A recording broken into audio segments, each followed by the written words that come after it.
big story this morning. There will be basketball. That after the players voted to resume the postseason. Clippers head coach Doc Rivers talked about how excited his players are to get back on the court, saying, quote, they're really looking forward to it. Yesterday was a very difficult day, though. Like, their emotions were all over the place. They thought it was over. It was just a really tough day for all of them.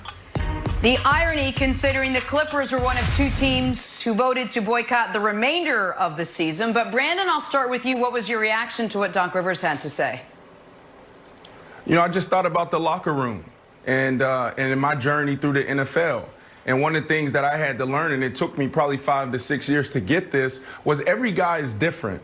You know, every guy approaches success differently, failure differently, and even this situation, we've never dealt with this before. Not us as media members, athletes have never done with this. So we don't know how these guys are going to respond. But I do know how we're all trained. And I think it's a microcosm of society. Like, we're all trained to stay in this space of peak performance. So guys going from not playing to playing, they're actually trained for this moment to be able to eliminate distractions and move forward.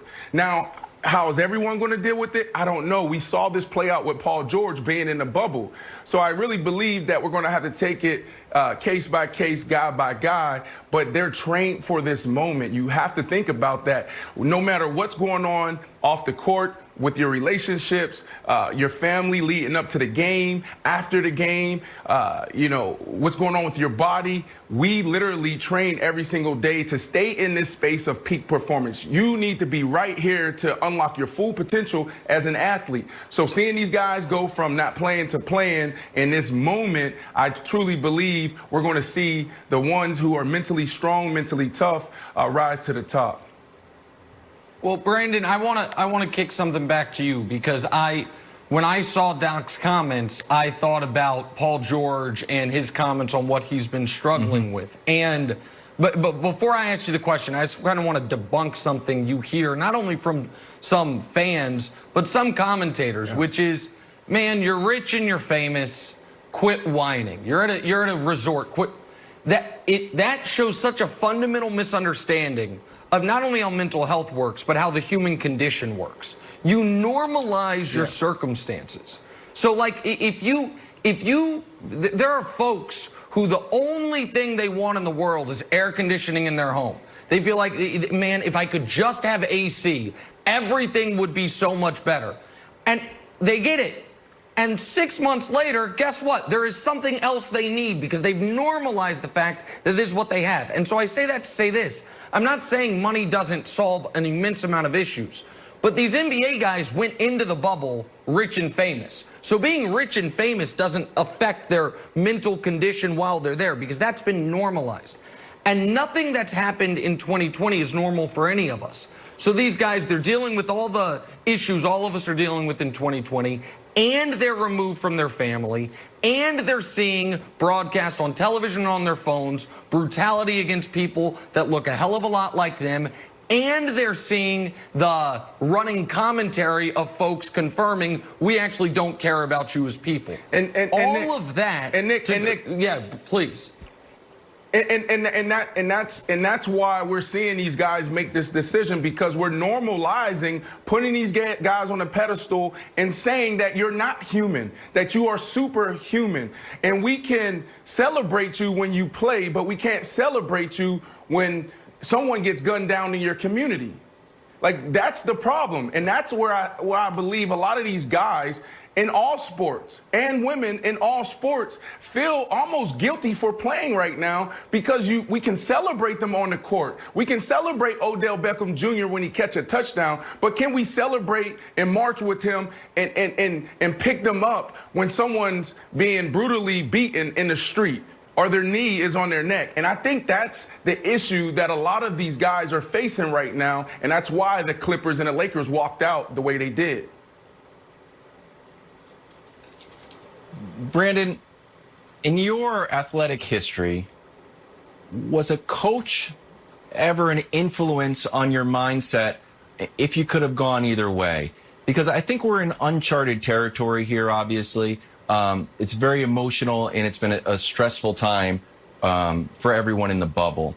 And when you try to look at some historical precedent, there's examples on both sides, right? So like after Kobe's tragic passing, Damian Lillard came out and scored 48 points, but Melo couldn't play. And we've seen like Brett Favre's father die and had an amazing game. We saw Russ go 20-20-20 after Nipsey was murdered.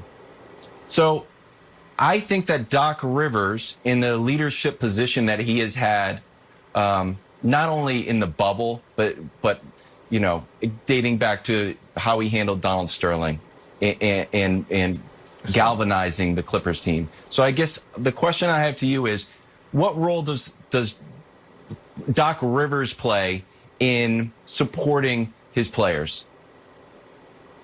It's everything. And this is what we're going, this is the moment we're going to see leadership rise to the top. Go back to 2016, we talked about it yesterday. Cap takes a knee for the very first time. I walk into the facility, I'm angry, I'm pissed off, I'm confused, I don't know what to say. I pull out my phone, I'm listening to all these reports and reading all these reports. I go into Coach Todd Bowles' office and I'm saying, Coach, what are we going to do? And I'm almost so passionate that I'm yelling at him, what are we going to do? What are we going to do? Now, mind you, this is the head coach of our team, and he's a black man. And he sits me down and he says, Brandon, the power is in the position, all right? So let's educate ourselves first before we make any rash decisions, before we react and not respond. What Coach Bowles did after that, this was displayed throughout the entire year. What our team did, we were one, we were unified because of how Todd Bowles set the tempo from day one. He came in that meeting room and said, this is what we're going to do. And we respected it because it came from a man that we respected, a man that understood where we stood. So I go back to that moment and just think about how amazing Coach Bowles handled that.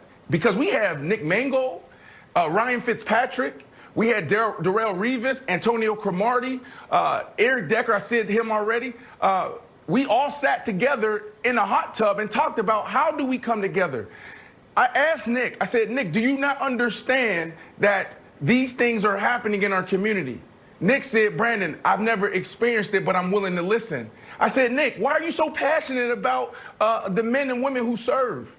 Like, this is what you do. Your foundation is built around it. And he explained to me why. And I was able to listen to him because I respected him as my teammate and because he listened to me. And our team, because of that moment that Coach Bowles gave us, we were able to move forward unified. So I think this is what we're seeing in basketball. We're not seeing this in football right now in the NFL, which we need to figure this out, because if this continues to happen, and it will, what are we going to do as football players? We just saw this yesterday. Only 9 out of the 32 teams did something.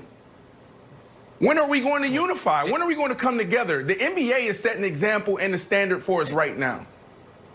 And it also speaks to, and I'll be very quick here, this is one of the reasons when we talk about the need for the coaching ranks and the executive ranks to look somewhat similar to the player ranks. That's right. That's not just something you want to do because it's the right thing, but because it has a tangible, real effect on your ability to perform. The NBA, Nate McMillan just got fired. The NBA, an overwhelmingly black league. Alvin Gentry fired, Nate McMillan fired. I think we're down to 5 black head coaches. Doc's one of them, though. We also know in the NFL, obviously, minority head coaches has been not only a major issue for years, but it seems to be going in the wrong direction instead of in the right direction. When you're trying to reach people, not just as athletes, but as people, as a leader, shared experiences are usually a common ground. And so it's not just that you should want to have diverse leadership and coaching ranks because it is a good thing to, be able to put on a mission statement of a franchise. It's also because it tangibly helps you activate your players. Yes. and be connected to your players. And so, and I'm not saying a white coach can't relate to his players, but you need to have that type of room on when the real world encroaches on sports. And I think that is an important element to this as well, Jenna. All right, well, we're going to have much more on the Clippers side of it, where they go from